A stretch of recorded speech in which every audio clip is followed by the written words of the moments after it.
పెళ్ళికి ముందు అబ్బాయిలు కానీ అమ్మాయిలు కానీ వాళ్ళ జీవితం ఎలా ఉంటుందంటే నిర్మోహమాటంగా ఎంతమంది ఉన్నా ఏం కావాలన్నా అడిగేస్తూ ఉంటారు. అది కావాలి, ఇది కొనుక్కోవాలి, అక్కడికి వెళ్ళాలి, ఇది చేసుకోవాలని అడిగేస్తూ ఉంటారనమాట.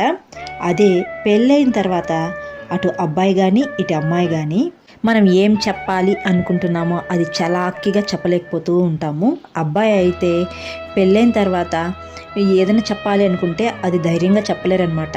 ఒకవేళ చెప్పితే నువ్వు పెళ్ళైనాక చాలా మారిపోయావు అని అపార్థం చేసుకుంటారని. అదే అమ్మాయి అయితే ఒక ఇంటి నుంచి ఇంకో ఇంటికి వెళ్తుంది కాబట్టి భయం, మొహమాటం ఇవన్నీ ఉంటాయి.